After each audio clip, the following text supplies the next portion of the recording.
Halo Sobat YR, makasih udah bangun. Di malam ini gue hadir kembali dengan membawakan cerita misteri Sobat yang kedua. Ceritanya tentang pengalaman Sobat kita yang diteror oleh arwah tetangganya. Kalian penasaran sama ceritanya? Ya udah, nggak usah lama-lama, ayo kita simak ceritanya.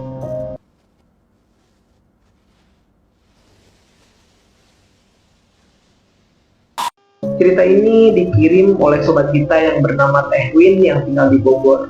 Halo Teh Win. Kejadiannya di tahun 2014. Kala itu, salah satu tetangganya Teh Win yang namanya Ibu Asi meninggal karena jadi korban perampokan. Oh ya, Ibu Asi ini tinggal di Jakarta dan profesi dia di sana itu sebagai rentenir. Nah, singkat cerita, jenazahnya sudah sampai ke rumah duka. Setelah dikafani, disolatkan, beliau langsung dibawa ke pemakaman. Nah, tapi di pemakaman ini ada keanehan ya sobat. Jadi gini, biasanya kalau kita mau menguburkan jenazah, itu sebelum menggali liang lahat itu, biasanya diukur dulu panjang tinggi jenazahnya. Misal tinggi jenazahnya itu 150 cm. Nah, nanti liang lahatnya itu pokoknya 170 atau 150 cm. Nah, begitu juga dengan liang lahatnya Ibu Asi ini. Sebelum dimakamkan, beliau diukur dulu tingginya. Habis itu baru digali liang lahatnya. Nah, tapi di pemakaman ini terjadi keanehan. Setiap kali jenazahnya Ibu Asi ini mau dimasukin ke dalam liang lahat itu, mendadak seakan-akan badannya tuh kayak bertambah panjang, jadi nggak muat gitu, nggak muat. Nah, lalu karena jenazahnya nggak muat, terpaksa digali lagi, dilebarin liang lahatnya, maksudnya dibuat lebih panjang gitu. Nah, setelah 2-3 kali digali lagi, ternyata masih nggak muat juga. Nah, karena mungkin tukang gali kuburnya juga udah capek, juga warga dan juga kan nggak mungkin makin dilama-lamain proses penguburannya. Jadi dengan terpaksa dan juga dengan izin keluarga, jenazahnya Ibu Asi ini dikubur dengan cara lututnya ditekuk. Mungkin kalian kebayang nggak sih? Ini kan jenazah ya, gimana ya? Nih pakai jari gue ya. Ini kan jenazah. Nah, ini kakinya. Jadi si kakinya itu dilipat ke belakang guys, kayak gini. Ya sobat ya. Mungkin sobat kebayang ya. Jadi si kakinya itu dilipat ke belakang, jadi ditekuk gitu. Nah, jenazahnya Ibu Asi ini ditekuk kayak gitu. Nah, setelah proses penguburan selesai, habis itu doa bersama, warga akhirnya pulang ke rumah masing-masing, termasuk Teh Win. Keesokan paginya, Teh Win buka warungnya seperti biasa. Oh ya, Teh Win ini di rumahnya buka warung sembako. Nah, di depan warung itu ada teras yang biasa dipakai anak-anak muda ngumpul. Gak lama kemudian, datanglah beberapa orang anak muda ke situ. Dan mereka biasa mulai nongkrong, mulai ngobrol kan. Nah, di sela-sela obrolan itu Teh Win ngedengar salah satu dari mereka ada yang ngomong bahwasanya semalam dia ketemu dia melihat penampakan pocong. Tapi penampakan pocongnya ini gak lazim. Biasanya kan kalau pocong itu berdiri atau loncat-loncat gitu ya, kalau kita lihat di film-film atau berdasarkan video-video gitu ya. Nah, tapi si anak ini ngelihat pocongnya itu dalam posisi ngeringkuk, jadi dalam posisi tidur tapi nyamping. Mungkin kalian bayang lah ya, meringkuk gitu. Nah, Teh Win yang diam-diam penasaran sama ceritanya itu mulai nguping sedikit-sedikit kan. Kemudian anak mudanya itu kan pada bubar ya. Nah, Teh Win ini yang notabene orang skeptis, yang nggak percaya hal tahayul dan gaib itu cuma bisa ketawa dan dalam hatinya bilang, alah tahayul. Singkat cerita, 2 hari kemudian kakak iparnya Tehwin yang bernama Bining ini datang ke rumahnya Tehwin. Dia datang ngobrol, lalu nggak lama kemudian dia cerita ke Tehwin. Cerita itu kayak gini, dia ngomong ke Tehwin, Neng, semalam Teteh melihat pocong, tapi anehnya pocongnya nggak berdiri, si pocongnya itu tidur katanya. Ih, serem banget katanya. Matanya masih ditutupin kapas, hidungnya masih ditutupin kapas. Terus dia munculnya itu nggak berdiri, tapi dia tiduran. Nah, tiduran ngerikuk gitu kata Bining ke Tehwin. Ngedengar gitu, Tehwin cuma bisa ketawa. Terus dia bilang, itu mah Teteh salah lihat, bukan pocong kali, karung katanya. Nah, lalu dibahas lagi sama Bining, kamu mah Neng, masa iya karung kayak gitu bentukannya. Serem deh. Pokoknya kamu Neng jangan terlalu malam bangunnya, atau kamu jangan beraktivitas di malam hari ya, takut didatengin lagi. Ngedengar Bining yang ngomong kayak gitu, Tehwin cuma bisa ngangguk dan bilang iya teh gitu. Karena ya gimana, Tehwin ini orangnya itu dia skeptis karena mungkin dia belum pernah nemu hal-hal yang kayak gitu.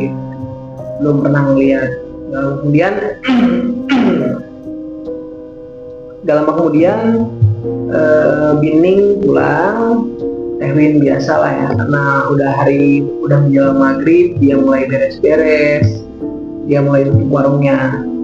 Sampai malam tiba, sampai suaminya pulang dari kerja. Nah, setelah suami pulang dari kerja, setelah mereka selesai bersih-bersih, Tehwin ngobrol dengan suaminya. Dia bilang, Pak, masa kakak kamu katanya ngeliat pocong, tapi pocongnya tiduran. Nah, dengan hal itu suaminya Tehwin juga cuma bisa ketawa. Udahlah, biarin aja.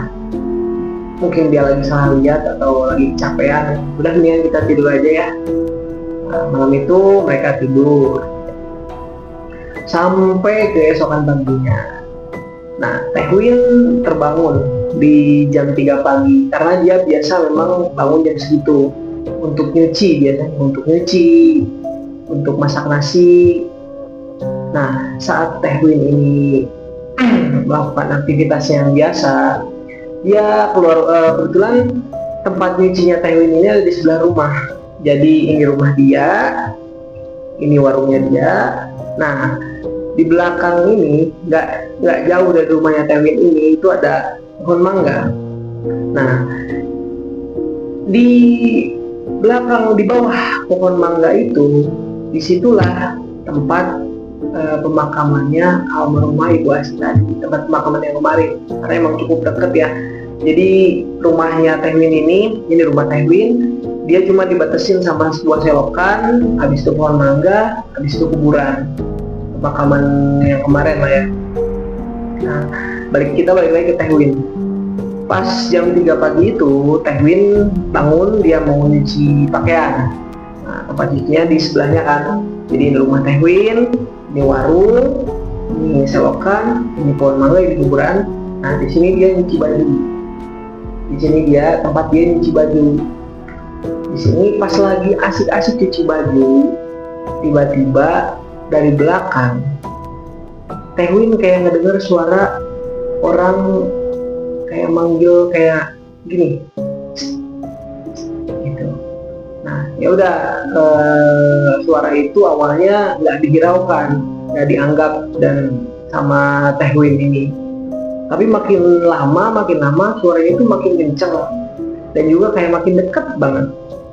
Suaranya tuh kayak gitu. Nah, karena ngerasa keganggu sama suara yang tadi, otomatis Tehwin nengok ke belakang. Di situ pas dia nengok, dia ngeliat ada sesosok pocong lagi tiduran dengan posisi badan meringkuk dan bengkok gitu, meringkuk dengan wajah yang masih ditutupi kain kafan, dengan hidung yang masih ditutupi kain kafan. Si pocong ini ngomong, tolong. Lihat yang kayak gitu, Tehwin cuma bisa diam membeku. Gak lama kemudian dia pingsan. Paginya suaminya nemuin Tehwin pingsan di tempat cucian baju. Setelah bangun dari pingsan, suaminya langsung nanya ke dia kan dengan beberapa pertanyaan. Neng, kenapa kamu pingsan di tempat cucian baju? Kata suaminya. Ada apa? Kenapa? Kamu kecapean? Gitu, kata suaminya. Terus dijawab sama Tehwin kayak gini, Pak, semalam saya ngeliat pocong yang kemarin diceritain sama Teh Ening. Dia tiduran, mukanya masih ditutupin kapas, hidungnya juga masih ditutupin kapas. Makanya kenapa saya pingsan kemarin di tempat cucian baju. Setelah kejadian itu, Tehwin sakit selama 4 hari. Sakitnya ini kayak demam, dia panas tinggi badannya. Selama Tehwin sakit, dia selalu mimpi didatengin sama pocong yang beberapa hari yang lalu dia lihat.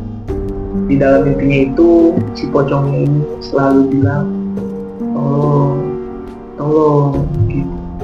Karena dirasa sakitnya Tehwin ini gak normal, akhirnya suaminya Tehwin manggil salah satu orang pintar yang ada di kampung.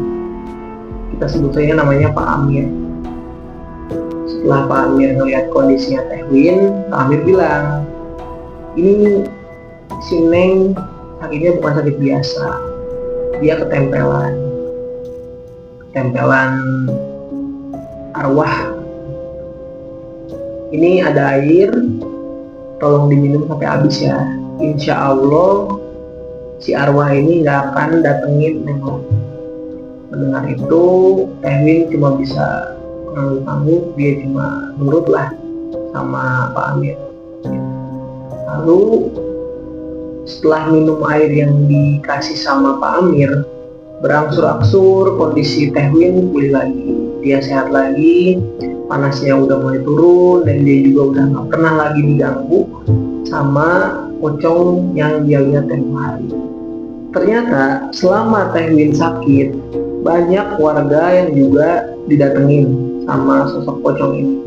Warga di sana itu nyebutnya pocong bengkok, karena setiap kali dia menampakkan diri, si sosok pocong ini posisinya selalu meringkuk.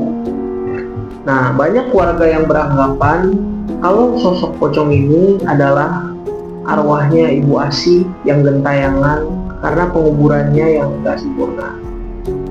Setelah musyawarah dengan keluarganya Ibu Asih dan juga dengan ketua RT setempat, akhirnya warga sepakat untuk ngadain pengajian setiap malam Jumat. Tujuannya untuk mendoakan Ibu Asih dan juga berharap agar sosok pocong bengkok ini nggak lagi meneror mereka. Setelah diadakan pengajian berangsur-angsur, sosok pocong bengkok ini udah jarang lagi terlihat di kampung mereka. Nah sobat, jadi itu tadi cerita tentang Tehwin yang diteror oleh arwah tetangganya sendiri. Semoga dari cerita ini kita bisa mengambil pelajaran yang berharga, dan juga kita doakan semoga Ibu Asih husnul khotimah. Oh ya sobat, buat sobat yang ingin kirim pengalaman horornya bisa mengirimkan kepada kami lewat email kami. Kalau sobat suka dengan konten-konten yang kami buat, sobat bisa like, komen, subscribe, dan juga share. Jangan lupa nyalain lonceng notifikasi supaya sobat nggak ketinggalan cerita-cerita menarik lainnya dari kami. Dan cerita-cerita menarik lainnya dari kami, ingat sobat, mereka ada di antara kita.